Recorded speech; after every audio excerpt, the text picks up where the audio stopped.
Resi Druna menatap murid-muridnya satu persatu. Cahaya senja yang menyelinap melalui celah dinding istana membuat guratan wajahnya tampak lebih tua, lebih letih, seolah menyimpan beban puluhan tahun.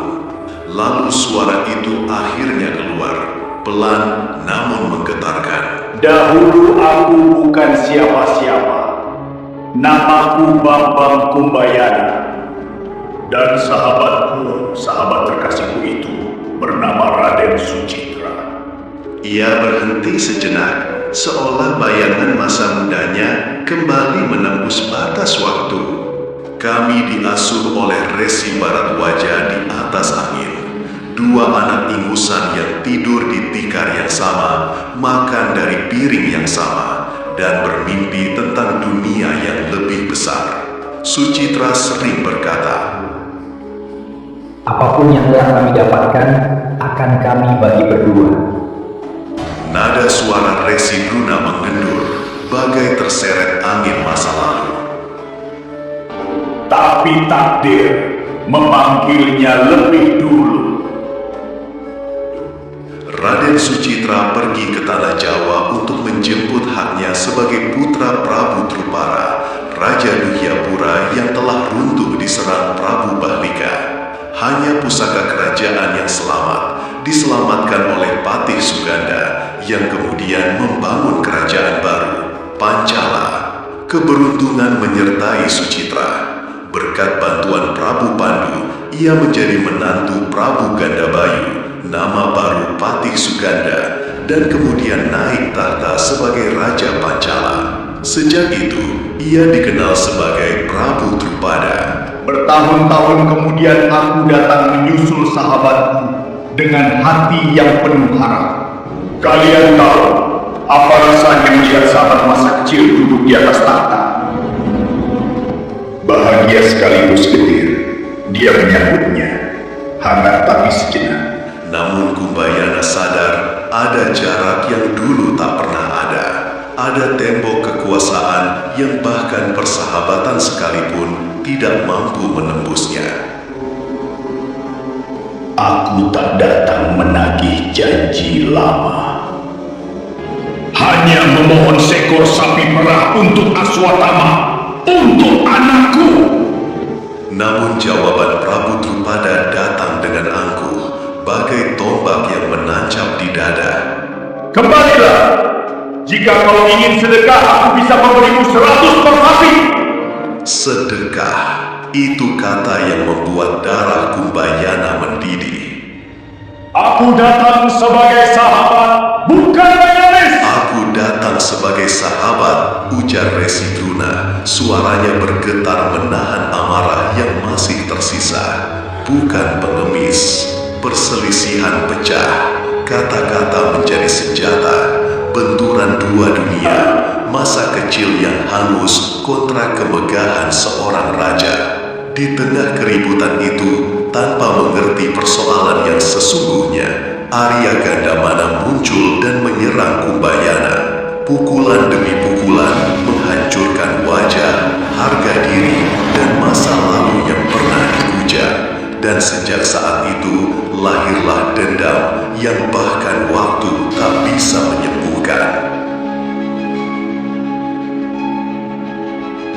Dan hari ini, aku menuntaskan sumpah lama. Murid-murid mendengarkan tanpa berkedip. Aku telah melahirkan kesatria yang mampu menundukkan Drupada dan Gandamana. Dan Pancala kini berada di bawah kekuasaanku. Kesunyian menyelimuti ruangan. Tapi janji tetaplah janji. Maka, sebagaimana ucapannya dulu, aku berikan separuh Pancala untuknya. Namun bukan bagian utara yang makmur, karena itu milikku. Drupada akan tinggal di selatan dan tak boleh lagi menginjakkan kaki di istana. Prabu Drupada menerima keputusan itu dengan wajah yang tak lagi muda, namun tetap menyimpan martabat seorang kesatria. hatinya teriris, tetapi ia memilih diam. Kekalahan adalah guru yang pahit, dan hari itu ia meneguknya sampai habis. Didampingi istrinya, Dewi Gandawati, bersama Arya Gandamana dan Patih Drestaketu, ia melangkah keluar dari istana Pancala. Istana yang dulu ia bangun dengan harapan, namun kini menjadi saksi kejatuhannya. Langkah-langkah mereka menjauh, namun gema kehinaan itu masih tertinggal di udara. Dan di kejauhan, Resi Druna memandangi tahta yang kini menjadi miliknya. Tahta yang ia perebutkan bukan hanya dengan ilmu, tetapi juga dengan masa lalu yang tak pernah padam.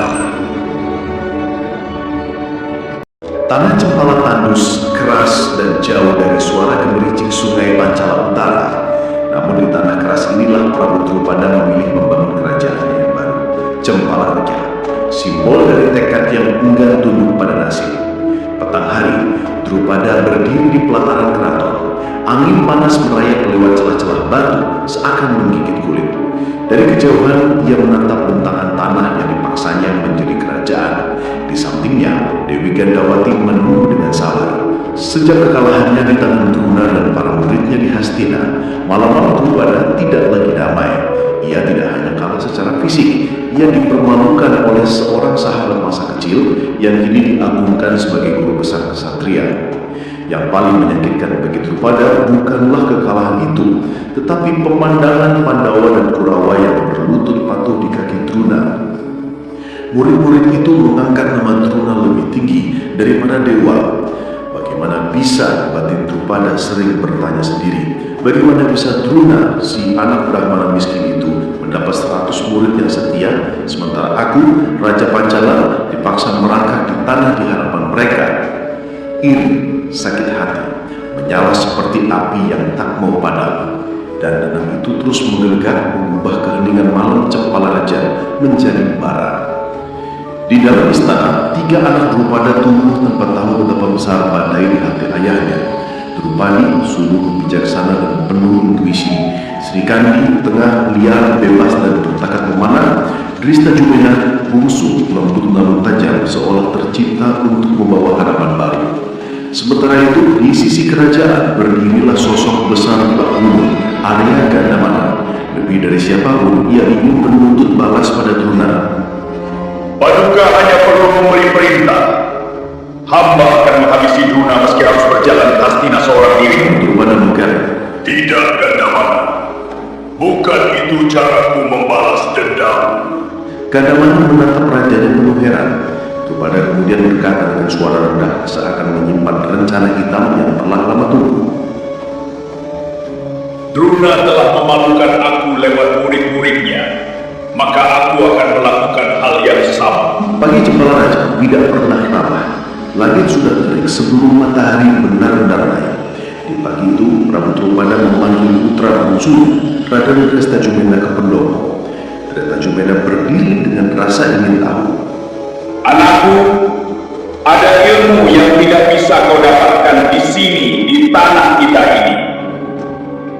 Kalau boleh Ananda tahu, ilmu apa itu ayah? Drupada menatap mata putranya dan di sana terlihat sesuatu yang belum pernah Drestajumena lihat sebelumnya, ketegangan, rencana, dan dendam. Aku akan mengirimmu ke padepokan Sokalima. Apa? Tempat guru Hastina itu? Ya, tempat Druna mengajar. Drupada tegas. Sri Kandi mendengar dari balik pintunya nyaris menjatuhkan busurnya. Drupadi menutup mulut dengan napas. Gandamana yang dulu mendadak bangkit seperti macan disiram air panas. Paduka hendak mengirim putra panjenengan kepada musuh. Namun Drupada mengangkat tangan. Aku kalah dari Druna bukan karena kekuatannya, tetapi karena ia memiliki murid 100 Kurawa dan 5 Pandawa. Semua setia kepadanya. Mereka bertarung demi gurunya lebih dari diri mereka sendiri. Ia berhenti sejenak. Udara di kandang Cempala Raja terasa menusuk. Cempala Raja tidak punya itu. Drestajumenan merasakan dadanya bergetar. Untuk pertama kalinya, ia melihat irisan luka yang selama ini disembunyikan sang raja. Ayah ingin aku menjadi muridnya untuk menguasai ilmunya. Bukan sekadar itu, tapi untuk menjadi senjata balas dendam ayah.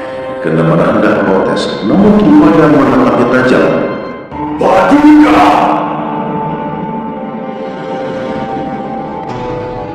Bukan pedang yang akan menghancurkan Druna, melainkan muridnya sendiri.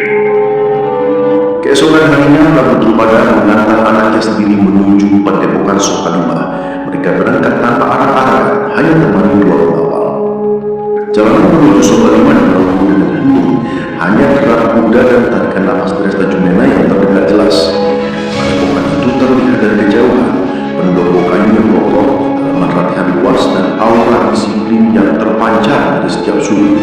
Resi Druna menyambut kedatangan mereka. Prabu yang termenunggu, namun tatapan matanya masih setajam saat ia muda di atas angin.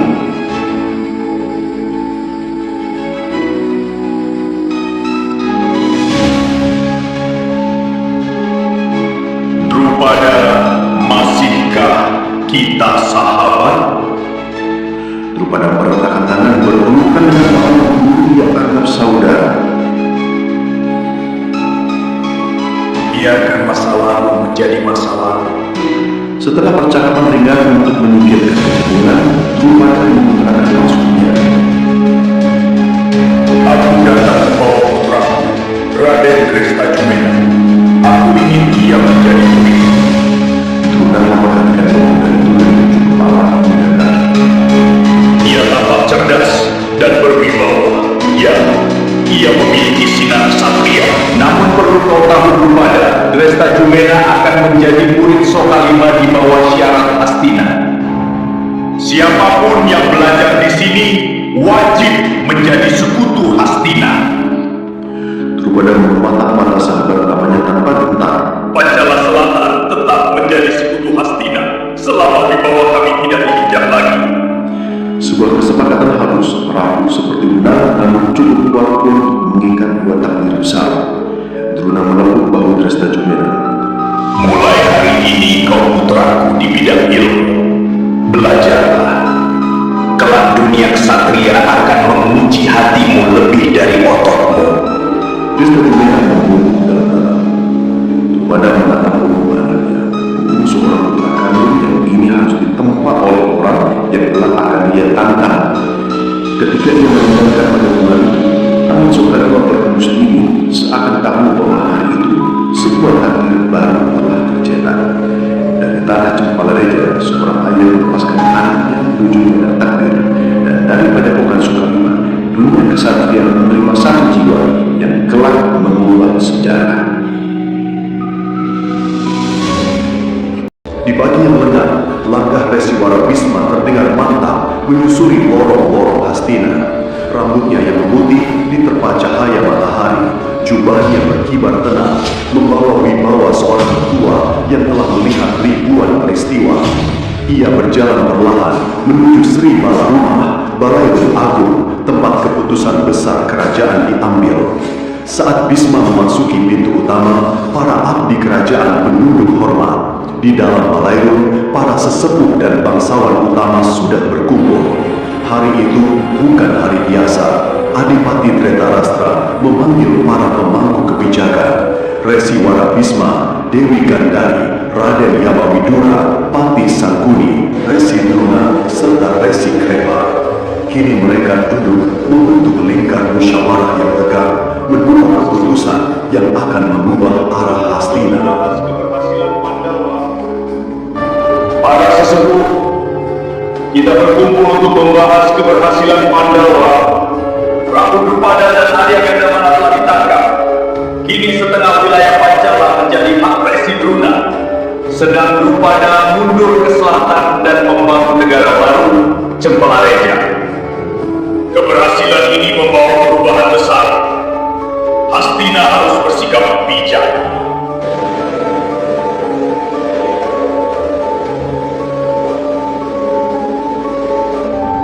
Pancala yang diberikan kepada hamba akan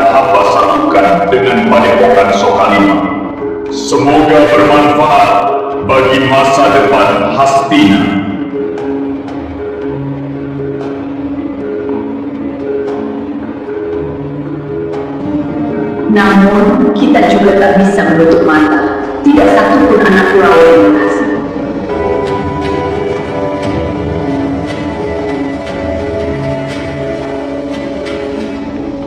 Keberuntungan kadang lebih memihak yang tampak tenang daripada yang gagah bergemuruh. Tetapi aturan tetaplah aturan. Siapa yang menangkap Drupada, ia menjadi pewaris tahta. Dhritarashtra terdiam sejenak, wajahnya menegang. Dalam hatinya bergejolak rasa kecewa. Dia sebenarnya berharap putra-putranya, para Kurawa yang akan membawa kemenangan. Namun hasil berkata lain. Dialah Puntadewa, si Suru Pandawa yang berjasa dalam menaklukkan Pancala.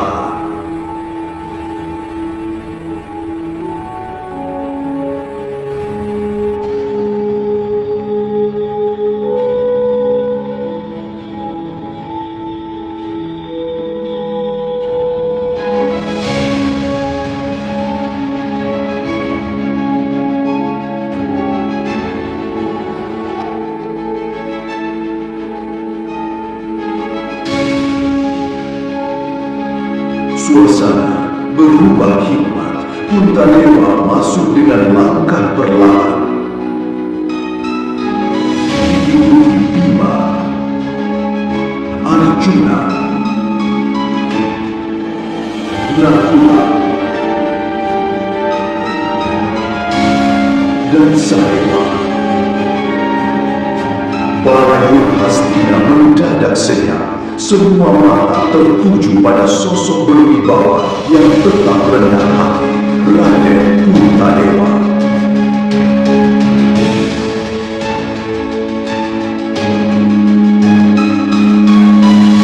Raden Puntadewa, atas keberhasilanmu menangkap Prabu Drupada dan Arya Gandamana, atas jasa dan pengabdianmu kepada Hastina, maka hari ini aku melantikmu sebagai pangeran mahkota kerajaan Hastina. Paduka Adipati, hamba menerima amanah ini bukan sebagai kemenangan, tetapi sebagai kewajiban. Semoga hamba mampu menjaga Hastina dengan penuh ketulusan. Tuturmu menyejukkan. Semoga Hastina tentram di bawah kepemimpinanmu kelak. Sudana berbisik pada Dursasana, penuh iri. Pangeran mahkota, padahal yang panas itu aku. Hastina adalah milik Kurawa, bukan Pandawa. Tenang kakak, hari ini mungkin milik Puntadewa, tapi besok siapa yang tahu? Sabarlah anakku, pelantikan hanyalah awal dari permainan panjang. Begitulah hari bersejarah itu. Raden Puntadewa menerima gelar pangeran mahkota, sementara hawa kecemburuan mulai tumbuh di hati Kurawa. Dari sinilah benih-benih perselisihan Hastina semakin nyata, dan jalan menuju peperangan besar perlahan membuka diri.